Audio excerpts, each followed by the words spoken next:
નમસ્તે વિદ્યાર્થી મિત્રો. આપણે આગળનો ટોપિક સોલેનોઇડ અને ટોરોઇડ, એમાં આપણે પહેલા સોલેનોઇડની વાત કરીશું. સોલેનોઇડ અને ટોરોઇડનો ઉપયોગ શેના માટે થાય છે? તો સામાન્ય રીતે જ્યારે આપણે નિયમિત ચુંબકીય ક્ષેત્ર મેળવવું હોય, એટલે કે અચળ ચુંબકીય ક્ષેત્ર મેળવવું હોય, ત્યારે આ સોલેનોઇડ અને ટોરોઇડ રચનાઓનો ઉપયોગ કરવામાં આવે છે. એમાં સિંક્રોટોન કે જેમાં ખૂબ ઊંચા મૂલ્યનું નિયમિત ચુંબકીય ક્ષેત્રની જરૂર પડતી હોય છે, અને એ સિંક્રોટોનમાં આ બંનેનો સંયુક્ત રીતે ઉપયોગ કરવામાં આવતો હોય છે. પછી પ્લાઝમા નામ સાંભળ્યું હશે. પ્લાઝમા કન્ફાઇનમેન્ટમાં પણ આવા ઊંચા ચુંબકીય ક્ષેત્ર માટે આવા ટોરોઇડનો ઉપયોગ કરવામાં આવતો હોય છે. હવે જ્યારે આપણે સોલેનોઇડ એટલે શું એની વાત કરીએ તો સોલેનોઇડ એટલે શું?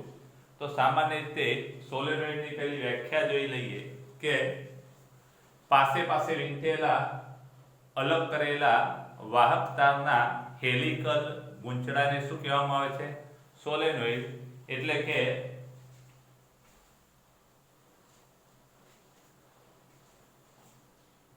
કોઈ તાર હોય અલગ કરેલો, તેવો અલગ કરેલો જે તાર છે એ અલગ કરેલા તારને આવા નળાકાર ઉપર વીંટાળવામાં આવે છે. આવી રીતે ધારો કે આ કોઈ અલગ કરેલો તાર છે અને એના નળાકાર અવાહક પર આવી રીતે વીંટાળવામાં આવે હેલિકલ આકારે, સ્પ્રિંગની જેમ. તો આ જે રચના બને એ રચનાને શું કહેવામાં આવે છે? ટોરોઇડ. ટોરોઇડ આવો હોય છે. ખ્યાલ આવી ગયો? આ તો મેં થોડા જ આંટા વીંટાળેલા છે, પણ ઘણા બધા આંટા હોય, 50, 100, 150, 500, 1000. આ જે સોલેનોઇડ છે, સોલેનોઇડ બે પ્રકારના છે. સોલેનોઇડમાં એક લાંબો સોલેનોઇડ અને બીજો ટૂંકો સોલેનોઇડ. મેં લાંબા સોલેનોઇડની વ્યાખ્યા લખી છે, ટૂંકાની તમને આવડી જશે એના આધારે. તો લાંબો સોલેનોઇડ કોને કહેવાય? તો જે સોલેનોઇડ આપણે બનાવીએ છીએ એ સોલેનોઇડની જે લંબાઈ છે એ લંબાઈ એની લંબાઈની સરખામણીમાં એની જે ત્રિજ્યા છે એ અવગણ્ય હોય. એટલે કે ત્રિજ્યા અવગણી શકાય એટલી લંબાઈની સાપેક્ષમાં નાની હોય તો એવા સોલેનોઇડને લાંબો સોલેનોઇડ કહેવામાં આવે છે. અને ટૂંકા સોલેનોઇડમાં ખાલી આ એક શબ્દ કાઢી નાખવાનો કે ત્રિજ્યા અવગણ્ય નાનીની જગ્યાએ એમ તો અવગણ્ય ન હોય તેવા સોલેનોઇડને ટૂંકો સોલેનોઇડ કહેવામાં આવે છે. આપણે સામાન્ય રીતે લાંબા સોલેનોઇડના ચુંબકીય ક્ષેત્રની વાત કરીશું. એમાં હવે આગળ એક આવો પ્રશ્ન પૂછાય કે સોલેનોઇડ એટલે શું? લાંબા સોલેનોઇડની સમજૂતી આપી અને સોલેનોઇડનું ચુંબકીય ક્ષેત્ર કઈ રીતે ઉત્પન્ન થાય છે એ સમજાવો. તો અહીં આપણે આકૃતિ એની વાત કરીએ તો આવા ઘણા બધા આંટા છે સોલેનોઇડમાં રીતે વીંટાળેલા હોય છે. ખ્યાલ આવી ગયો? અને આવા ઘણા બધા આંટા નળાકાર આકારમાં વીંટાળેલા હોય તો દરેક આંટો છે એ એક પ્રવાહ ગાળો ગણી શકાય આપણે બેટરી જોડીએ તો. અને દરેક ગાળો છે, દરેક આંટો છે પ્રવાહ ગાળો ગણાય. અને એ દરેક સ્વતંત્ર આંટાની આપણે વાત કરીએ તો સ્વતંત્ર આંટામાં જે ચુંબકીય ક્ષેત્ર મળે એ ચુંબકીય ક્ષેત્ર કેવું હોય તો કે સીધા લાંબા તારમાં જે ચુંબકીય ક્ષેત્ર મળે છે એવું હોય. એ તારની આજુબાજુ આમ વીંટળાયેલું હોય ઓસ્ટેડના નિયમ પ્રમાણે. આમ પ્રવાહ હોય તો આ રીતે સપોઝ તાર હોય તો ચુંબકીય ક્ષેત્ર આમ વીંટાળેલું હોય. એક સિમ્પલ વાત કરીએ કે દાખલા તરીકે આ તાર છે અને કરંટ આ દિશામાં છે તો ચુંબકીય ક્ષેત્ર તારમાં આ રીતે વીંટળાયેલું હશે. હવે એ તારને તમે આ રીતે વર્તુળાકાર વાળો તો એ આજુબાજુ ચુંબકીય ક્ષેત્ર આ રીતે જશે આમ. અને માટે આપણે દરેક આંટાનો વિચાર કરીએ તો દરેક આંટામાં મળતું ચુંબકીય ક્ષેત્ર છે કેવું હશે તો કે સ્વતંત્ર રીતે પ્રવાહ ગાળામાં મળતા ચુંબકીય ક્ષેત્ર જેવું. અને માટે આપણે સીધા તારમાં જે તારની આજુબાજુ વીંટળાયેલું હોય એ રીતે વીંટળાયેલું ચુંબકીય ક્ષેત્ર હશે. આકૃતિ એમાં આવું ચુંબકીય ક્ષેત્ર દર્શાવેલું છે. સરળતા માટે અહીંયા જે આંટા છે એ આંટા છૂટા દર્શાવેલા છે. આંટા છૂટા છે એટલે ગાળો છે. આ સોલેનોઇડની રચના તમે સમજો કે આવી છે કે અહીંથી કરંટ બહાર આવે છે, આ રીતે વીંટળાયેલું છે ગૂંચળું. અને આ રીતે વીંટળાયેલું છે એટલે અહીંથી બહાર આવતો તાર ટપકા વડે દર્શાવેલો છે અને અંદર જતો તાર છે ચોકડી વડે દર્શાવેલો છે. એટલે બહાર આવતો પ્રવાહ આ દિશામાં હશે, આ રીતે વીંટળાયેલો છે. હવે આ રીતે છે એટલે અહીંથી જે પ્રવાહ આમ બહાર આવતો હોય તેની આજુબાજુ ચુંબકીય ક્ષેત્ર કેવું હોય કે અંગૂઠો આમ પકડવો પડે પ્રવાહની દિશામાં. અને આ રીતે એટલે પ્રવાહ ગાળા સ્વતંત્ર આંટામાં છૂટા દર્શાવેલા છે. અહીંયા આપણે વિચારીએ તો પ્રવાહ અંદર તરફ છે એટલે પ્રવાહ ગાળાઓ બધા એની આજુબાજુ આ રીતે દર્શાવે છે. ખ્યાલ આવ્યો? એટલે સ્વતંત્ર આંટાની આપણે વાત કરીએ તો સ્વતંત્ર આંટામાં ચુંબકીય ક્ષેત્ર દરેક આંટાની આજુબાજુ તારમાં જે રીતે આજુબાજુ વીંટળાયેલું હોય એવું બંધ ગાળા અથવા હોય છે. પણ સામાન્ય રીતે આકૃતિ B માં દર્શાવ્યા મુજબ સોલેનોઇડમાં આંટા ખૂબ નજીક હોય છે અને આંટા ખૂબ નજીક હોવાના કારણે આંટાની બાજુમાં આવતા બાજુમાં એટલે આનું ચુંબકીય ક્ષેત્ર અહીંથી આમ જશે આમ અને આનું ચુંબકીય ક્ષેત્ર અહીંથી આમ આવતું હશે. સોરી, અહીંથી આમ આવતું હશે. એટલે આ જે ચુંબકીય ક્ષેત્ર આનું ચુંબકીય ક્ષેત્ર અહીંથી આમ આવશે અને આનું ચુંબકીય ક્ષેત્ર અહીંથી આમ આવશે. એટલે આ બે ચુંબકીય ક્ષેત્રો એકબીજાની અસર શું કરશે? નાબૂદ કરશે. અહીંયા તમે જોઈ શકો છો કે આનું ચુંબકીય ક્ષેત્ર અહીંથી આમ જાય છે અને આનું અહીંથી આમ આવે છે. એટલે બાજુ આંટાની બાજુમાં ચુંબકીય ક્ષેત્રો ક્રમશઃ તારના એકબીજાની અસર શું કરશે? નાબૂદ કરશે. એટલે વચ્ચેના વિસ્તારમાં આ જે તાર આંટા વીંટેલા છે ત્યાં ચુંબકીય ક્ષેત્ર નહીં મળે. P આગળ આપણે વિચારીએ તો P આગળ ચુંબકીય ક્ષેત્ર સદિશ સરવાળા જેટલું મળશે.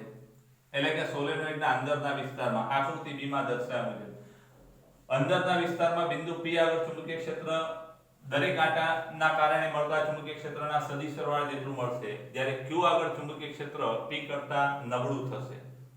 હવે જેમ સોલેનોઇડની લંબાઈ વધારતા જઈએ, સોલેનોઇડની લંબાઈ વધારવામાં આવે એમ સોલેનોઇડના અંદરના વિસ્તારમાં ચુંબકીય ક્ષેત્રની પ્રબળતા એટલે કે તીવ્રતા વધતી જશે.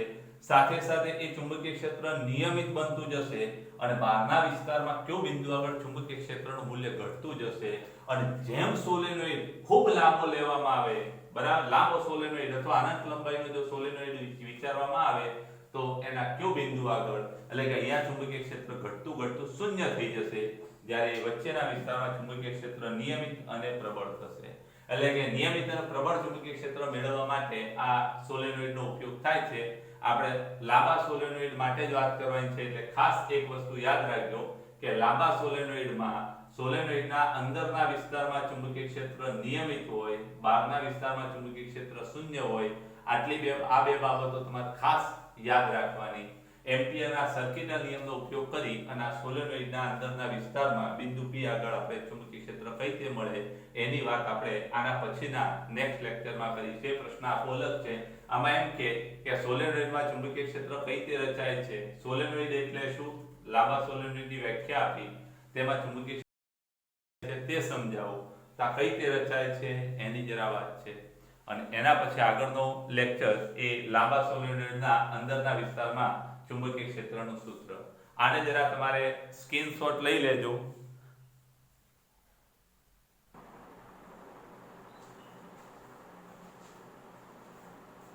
મિત્રો, આ જે પ્રશ્ન છે સોલેનોઇડના અંદરના વિસ્તારમાં ચુંબકીય ક્ષેત્રનું સૂત્ર, પ્રશ્ન તમારો આવો પૂછાય કે સોલેનોઇડના અંદરના વિસ્તારમાં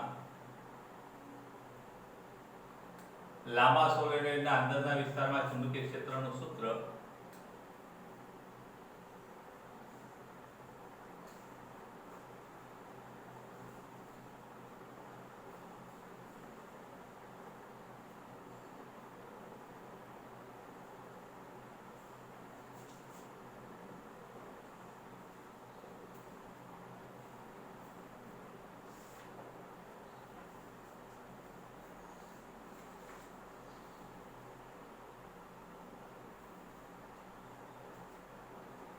B is equal to mu 0 Ni મેળવો. આ એક અગત્યનો પ્રશ્ન છે, ખાસ ધ્યાન રાખજો. લાંબા સોલેનોઇડના અંદરના વિસ્તારમાં ચુંબકીય ક્ષેત્રનું સૂત્ર. તો આપણે આકૃતિની વાત કરીએ તો આકૃતિમાં એક લાંબા સોલેનોઇડનો તેની લંબાઈ સાથેનો આડછેદ દર્શાવેલો છે. આપણો દાખલા તરીકે સોલેનોઇડ આવો છે અને એની લંબાઈ આ છે, એટલે લંબાઈ સાથેનો આડછેદ એટલે આપણે આ લંબાઈ છે, લંબાઈ સાથેનો આડછેદ એટલે આપણે આ રીતે કાપી નાખીએ આખો, અને જે ભાગ દેખાય એ આવો આપણને દેખાશે. એટલે કે લાંબા સોલેનોઇડનો તેની લંબાઈ સાથેનો આડછેદ આકૃતિમાં દર્શાવેલો છે. આ સોલેનોઇડમાં શું હોય કે પ્રવાહ હોય ત્યાં સોલેનોઇડમાં, અને એમાં કાપી નાખીએ તો આપણને શું દેખાશે? તો આકૃતિમાં ટપકાવાળા ચિહ્નો છે એ બહાર આવતા પ્રવાહો છે. એટલે અહીંયા ઉત્તરવયના પાનામાંથી બહાર આવતા જે વિદ્યુત પ્રવાહો છે એને ટપકાના ચિહ્ન વડે દર્શાવેલા છે, અને અંદર તરફ જતા પ્રવાહો છે એ ચોકડીના ચિહ્ન વડે દર્શાવેલા છે. એટલે અહીંયા સોલેનોઇડમાં પ્રવાહ આ દિશામાં છે, આ દરેક કાંટામાં પ્રવાહ આ દિશામાં આમાં આવતો હશે ફરતો ફરતો. એટલે આ રીતે અંદરના વિસ્તારમાં ચુંબકીય ક્ષેત્ર કેવું મળશે? પ્રવાહ આમ છે એટલે આ દિશામાં. એટલે અહીંયા ટપકા વડે દર્શાવેલા ચિહ્નો એ બહાર આવતા પ્રવાહના ચિહ્નો છે, અને ચોકડી વડે દર્શાવેલા ચિહ્નો એ પુસ્તકના પાનાને લંબ અંદર તરફ જતી દિશાના વિદ્યુત પ્રવાહો અથવા પ્રવાહોના ચિહ્નો છે. હવે આપણે સોલેનોઇડના અંદરના વિસ્તારમાં બિંદુ P આગળ ચુંબકીય ક્ષેત્ર નિયમિત હશે અને એની અક્ષને સમાંતર હશે, જ્યારે સોલેનોઇડની બહારના વિસ્તારમાં બિંદુ Q આગળ ચુંબકીય ક્ષેત્ર શૂન્ય હશે. કેમ શૂન્ય? તો આપણે વાત કરી આગળ કે લાંબો સોલેનોઇડ હોય તો બહારના વિસ્તારમાં ચુંબકીય ક્ષેત્ર શૂન્ય બનતું જાય, અને ખૂબ અનંત લંબાઈનો સોલેનોઇડ હોય તો આ Q નું મૂલ્ય લગભગ શૂન્ય થઈ જાય. હવે આપણે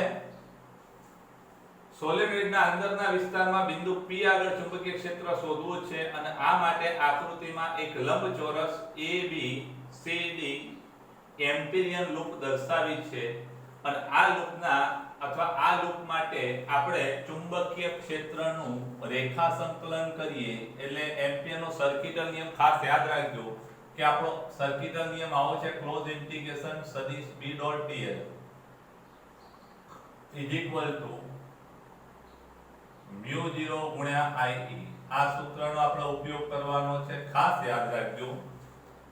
અને આ સૂત્રનો ઉપયોગ કરી ગણવાનું છે એટલે આપણે ક્લોઝ ઇન્ટિગ્રેશન B.dl મેળવીશું, IE મેળવીશું, અને પછી આ સમીકરણમાં કિંમતો મૂકીશું. તો ક્લોઝ ઇન્ટિગ્રેશન B.dl શું થાય? ચુંબકીય ક્ષેત્રનું રેખા સંકલન શું થાય?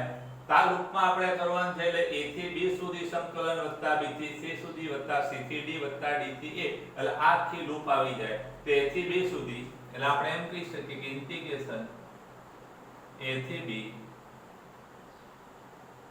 સદિશ B.dl વત્તા ઇન્ટિગ્રેશન B થી C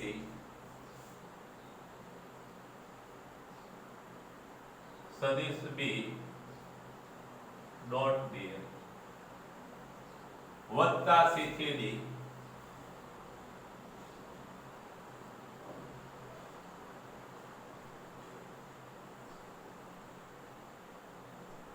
વત્તા ઇન્ટિગ્રેશન D થી A.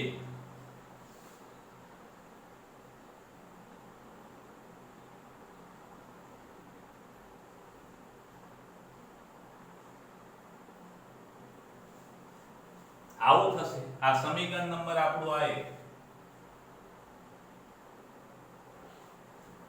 હવે જરા જોજો અહીંયા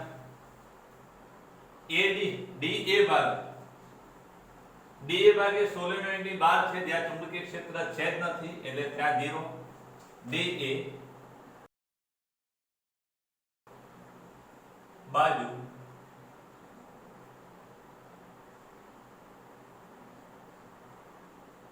સોલેનોઇડની બહાર, અને માટે બહારના વિસ્તારમાં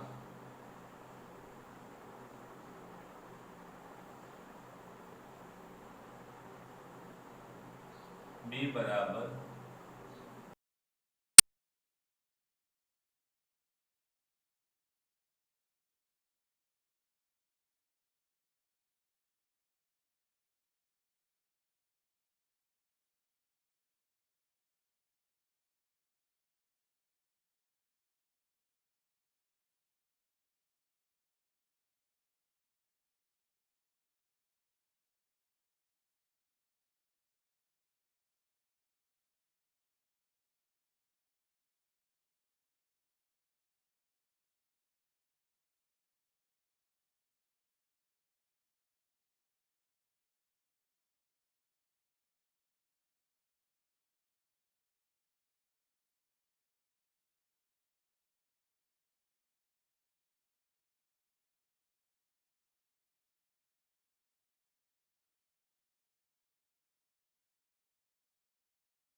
I E.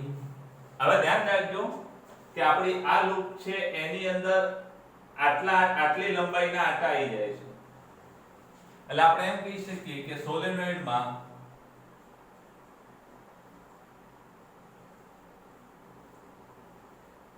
એકમ લંબાઈ દીઠ આટા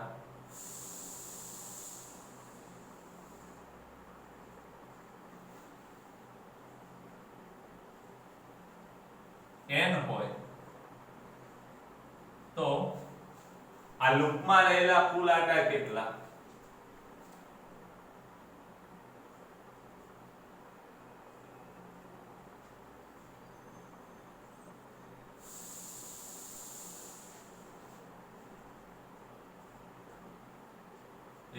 કુલ આટાને આપણે કેપિટલ N કહેતા હોઈએ છીએ. કેટલા એકમ લંબાઈનું દીઠ n આટા છે, તો એકમ લંબાઈમાં n આટા હોય, આ લંબાઈ કેટલી છે આટલા વિસ્તારમાં, કેટલા આટા, કે h લંબાઈમાં આટા કેટલા, તો કે એકમ લંબાઈ દીઠ આટા ગુણ્યા આ લંબાઈ કેટલી, તો કે h, અને માટે કુલ પ્રવાહ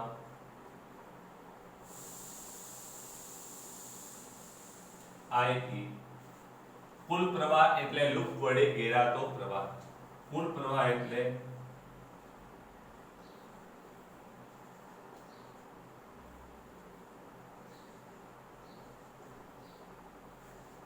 કેટલો થાય, તો કે એક આટામાં પ્રવાહ I છે અને લૂપમાં કુલ આટા કેટલા, તો કે n ગુણ્યા h. સમીકરણ 5 અને 6 નો ઉપયોગ એમ્પિયરના સર્કિટલ નિયમમાં કરતા એમ્પિયરના સર્કિટલ નિયમ પરથી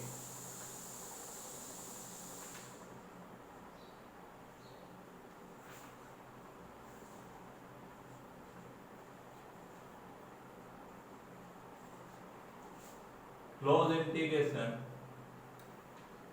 b dot dl सदिश b dot सदिश dl is equal to mu 0 into IE. close integration b dot dl શું આવ્યું છે કે b ગુણ્યા h mu 0 IE કેટલા NHI. h બંને બાદ છે ઉડી જશે અને માટે b is equal to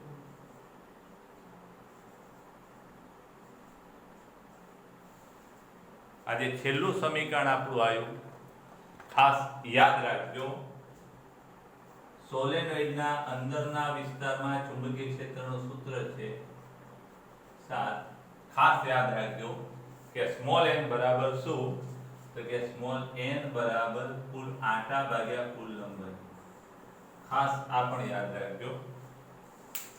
આ પ્રશ્ન છે મિત્રો ખૂબ અગત્યનો છે અને ખૂબ અગત્યનો પ્રશ્ન હોવાના કારણે તમારે આ પ્રશ્ન તૈયાર કરી અને લખી દેવાનો.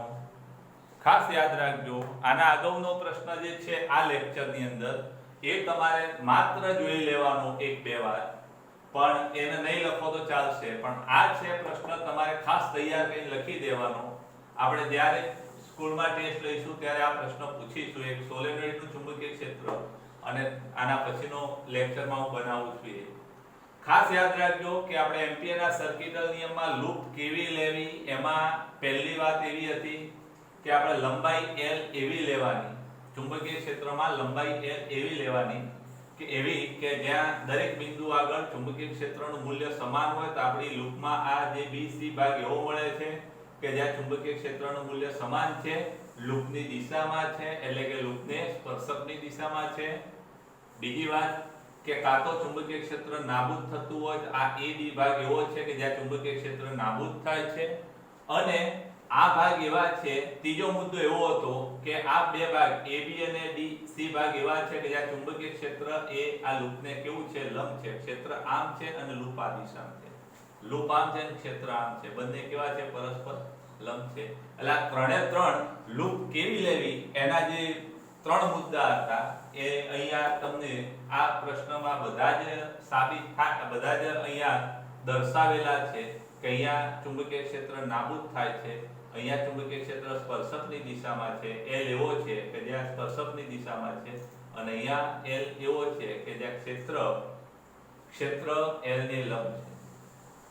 આ પ્રશ્ન ખાસ તમે બહુ વ્યવસ્થિત તૈયાર કરીને લખજો. પ્રશ્ન પૂછે એવો છે. મિત્રો, એક અગત્યનો પ્રશ્ન, ટોરોઇડ એટલે શું? ટોરોઇડના અંદરના વિસ્તારમાં ચુંબકીય ક્ષેત્રનું સૂત્ર મેળવો. તો ટોરોઇડ એટલે શું? તો આપણે સોલેનોઇડ ભણી ગયા. સોલેનોઇડમાં આપણે ખૂબ જ પાસે વીંટેલા અલગ કરેલા વાહક તારનું હેલિકલ ગૂંચળું. આ ટોરોઇડ છે એ કેવા કે એક પોલી રિંગ છે. આવી એક આખી પોલી રિંગ હોય વર્તુળાકાર, અને એ પોલી રિંગ પર ખૂબ જ પાસે અલગ કરેલા વાહક તારનું ગૂંચળું વીંટાળેલું હોય છે. એટલે એની વ્યાખ્યા આપણે બનાવી હોય તો આવી બનાવી શકીએ કે આપણો જે સોલેનોઇડ છે એ સોલેનોઇડને વર્તુળાકાર વાળી અને એના બે છેડા જોડવામાં આવે તો બનતી રચના એને શું કહેવામાં આવે છે? તો કે ટોરોઇડ કહે છે. એ ટોરોઇડની જરા વ્યાખ્યા ખાસ યાદ રાખજો. સોલેનોઇડને વર્તુળાકાર વાળી બંને છેડા જોડી દેતા બનતી રચના જેને ટોરોઇડ કહે છે. તેની અંદરની આપણે આકૃતિની અંદર એક ટોરોઇડ દર્શાવેલો છે. આકૃતિ એમાં એની અંદરના સોલેનોઇડમાં આપણે ભણી ગયા કે સોલેનોઇડ જે છે એ સોલેનોઇડના અંદરના વિસ્તારમાં નિયમિત ચુંબકીય ક્ષેત્ર મળે, બહારના વિસ્તારમાં કોઈ ચુંબકીય ક્ષેત્ર છે નહીં. એટલે એ સોલેનોઇડને જો વર્તુળાકાર વાળીએ તો વચ્ચેનો જે ખાલી વિસ્તાર મળે છે એમાં કોઈ ક્ષેત્ર મળશે નહીં. કારણ કે જે સોલેનોઇડનો વિસ્તાર છે વાળેલો એ જે રિંગ છે નળાકાર, એ નળાકારના અંદરના વિસ્તારમાં જ ચુંબકીય ક્ષેત્ર છે. એટલે આખો જે આવો નળાકાર હશે એ નળાકારના અંદરના વિસ્તારમાં જ ચુંબકીય ક્ષેત્ર છે સોલેનોઇડમાં. આના અંદરના વિસ્તારમાં જ ચુંબકીય. હવે આને તમે વાળો અને આ રીતે બનાવો, તેનો વચ્ચેનો વિસ્તાર છે ખુલ્લો, એટલે કે આ સોલેનોઇડના અંદરના અથવા વચ્ચેના વિસ્તારમાં ખુલ્લા વિભાગ બિંદુ P આગળ ચુંબકીય ક્ષેત્ર કેવું હોય? શૂન્ય હોય. બીજી વાત કે એના બહારના વિસ્તારમાં સોલેનોઇડના બહાર ક્ષેત્ર શૂન્ય હોય છે, એમ ટોરોઇડના પણ બહારના વિસ્તાર ખુલ્લા વિસ્તારમાં બિંદુ Q આગળ ચુંબકીય ક્ષેત્ર કેવું હોય? શૂન્ય હોય. અને ટોરોઇડના અંદરના ભાગમાં, અંદરનો ભાગ એટલે સોલેનોઇડનો જે અંદરનો ભાગ હતો એને વાળો તો આ ટોરોઇડનો પણ એ અંદરનો ભાગ થશે. અને ટોરોઇડના અંદરના ભાગમાં ચુંબકીય ક્ષેત્ર નિયમિત હોય છે, અને એ કેવું? અશૂન્ય એવું અચળ અથવા અશૂન્ય એવું નિયમિત ચુંબકીય ક્ષેત્ર હોય છે. એટલે ટોરોઇડના વચ્ચેના વિસ્તારમાં તેની અંદરના ભાગમાં S આગળ ચુંબકીય ક્ષેત્ર B અશૂન્ય એવું અચળ છે. એટલે અંદરના S વિભાગમાં ચુંબકીય ક્ષેત્ર અશૂન્ય એવું એ અચળ છે. હવે જરા આપણે વાત કરીએ આકૃતિ B. આકૃતિ A ની વાત આપણી અહીં પૂરી થઈ.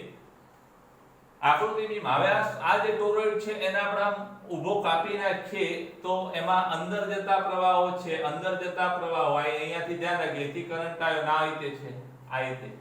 એટલે વચ્ચેના વિસ્તારનો જે કરંટ છે એ અંદર તરફ છે, જે ચોકડી વડે દર્શાવે છે. અને અહીંથી આમ ફરીને આવે એટલે બહાર આવશે, બહાર આવતો કરંટ ટપકા વડે.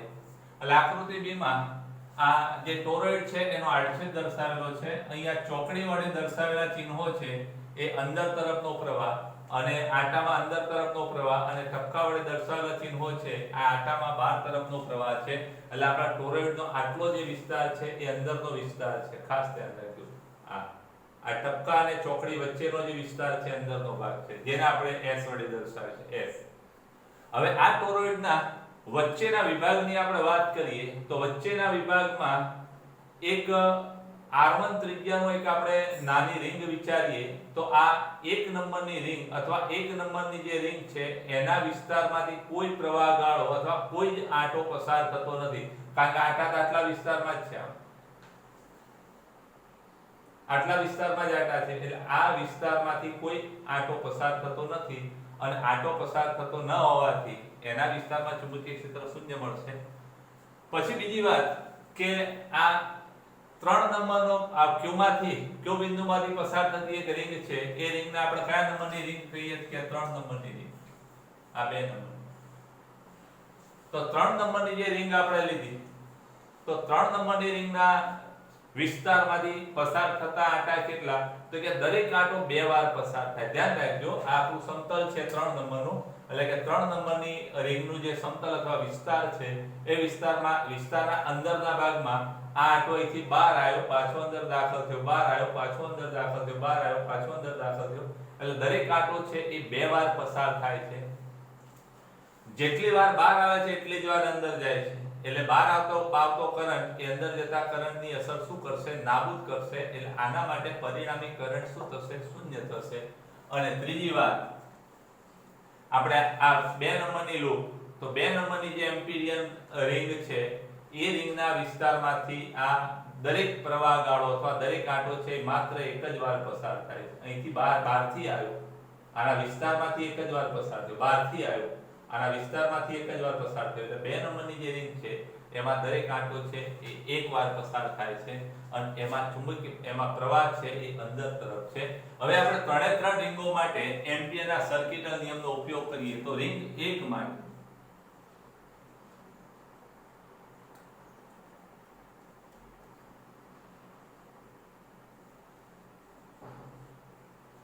એમ્પિરિયન લૂપ એક માટે IE કેવો? તો કે IE બરાબર 0 અને લંબાઈ L કેટલી? તો લખે લંબાઈ એટલે r1 ત્રિજ્યાની વર્તુળ બનશે. r1 ત્રિજ્યાના વર્તુળનો પરિઘ 2 પાઈ r1 થાય અને માટે એમ્પિયરનો સર્કિટલ નિયમ BL = μ0 ગુણ્યા IE, પણ IE કેવો? 0 એટલે B L = μ0 ગુણ્યા 0. અહીં 0 આવી ગયો એટલે પરિણામ આપણું કેવું? 0. અહીંયા L ની જગ્યાએ આપણે લખવું હોય તો લખી શકીએ કે B ગુણ્યા L કેટલા? એટલે કે 2 પાઈ r1 = μ0 ગુણ્યા 0. જમણી બાજુ 0 આવી ગયો એટલે B કેવું? આ B ને આપણે B1 કહીએ. સમીકરણ નંબર 1. આ લૂપ 1 ની વાત થઈ. પછી લૂપ 3, તો એમ્પિરિયન લૂપ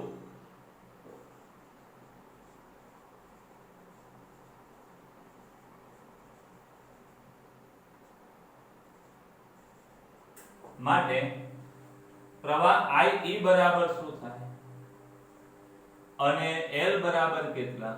L એટલે આ લૂપની ત્રિજ્યા કેટલી છે? 3 r3, એટલે એનો પરિઘ કેટલો થાય? પરિઘ એટલે લંબાઈ 2 પાઈ r3 અને માટે આપણે એમ્પિયરનો સર્કિટલ નિયમ વાપરીએ તો B3 * L = μ0 * IE, પણ B3 L કેવા? તો કે 2 પાઈ r3 = μ0 IE 0 અને આના પરથી B3 કેવો મળે?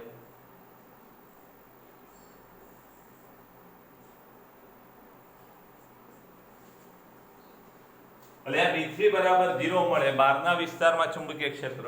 હવે લૂપ 2 માટે તો એમ્પિરિયન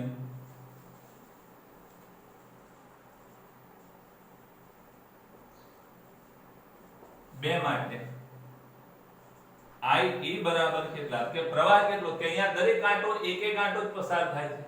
એટલે ધારો કે કુલ આંટા n હોય તો n ગુણ્યા I થાય.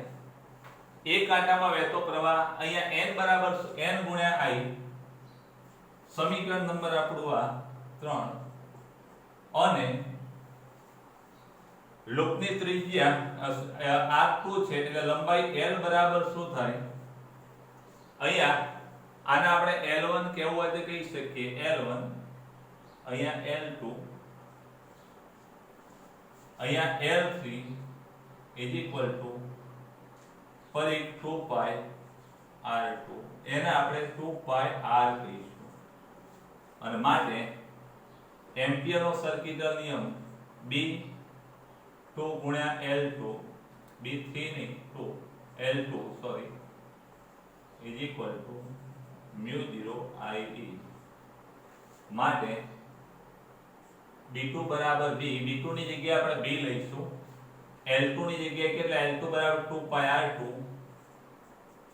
2πr2 બરાબર 2πr μ0 n ગુણ્યા I સમીકરણ 3 પરથી આને આપણે 4 લખી દઈએ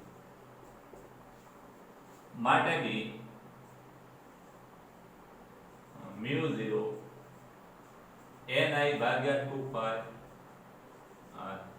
અને માટે પણ કુલ આટા ભાગ્યા લંબાઈ એટલે 2πr ફરી ઇઝ ઇક્વલ ટુ શું થાય તો કે એકમ લંબાઈ દીઠ આટા સ્મોલ n સમીકરણ નંબર આ 5 આ 6 n એ શું છે તો કે એકમ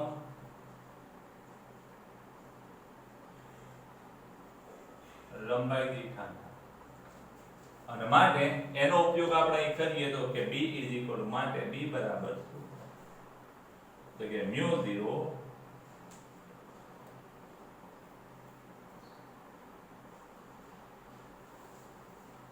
n ભાગ્યા 2πr સ્મોલ n આ સૂત્ર ખાસ તમારે યાદ રાખજો, આને સ્ક્રીનશોટ લઈ અને સારા ઉતાર દેજો મિત્રો. એક વાત ખાસ યાદ રાખજો કે આના પછી ચુંબકત્વ અને દ્રવ્ય ચેપ્ટર છે, એના પછી વિદ્યુત ચુંબકીય પ્રેરણ છે અને એના પછી એસી કરંટ છે. આ બધા જ ચેપ્ટરો ભણવા માટે આ આપણું હાલ જે ચેપ્ટર ચાલે છે એ ખૂબ અગત્યનું છે. એટલે આ ચેપ્ટર તમે બહુ સારું સાથે કરતા રહેજો. સાથે કરશો તો એના આગળના ચેપ્ટરોમાં ખબર પડશે, નહીતર આગળના ચેપ્ટરોમાં ખ્યાલ નહીં આવે.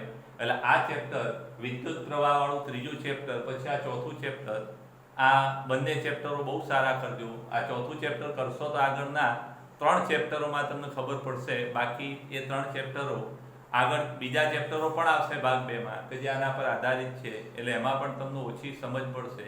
એટલે આ ચેપ્ટરો તમે સાથે સાથે કરતા રહેજો. આ ખૂબ અગત્યનો પ્રશ્ન છે ટોરોઇડ. વિદ્યુત ચુંબકીય પ્રેરણમાં પણ આની વાત બહુ વારે ઘડી આવશે, એટલે સોલેનોઇડ અને ટોરોઇડની વાત આવશે. એટલે આ સમીકરણો તમારે થિયરી તૈયાર કરી દેવાની, લખી દેવાની અને આ સૂત્ર જે છે μ0 ni એ તો કમ્પ્લીટ યાદ રાખી લેવાનું. અને n બરાબર n ભાગ્યા પરી આ પણ યાદ રાખજો. સોલેનોઇડ હોય n ભાગ્યા l આવે. સ્ક્રીનશોટ લઈ અને સારા અક્ષરે નોટમાં ઉતારી દેજો.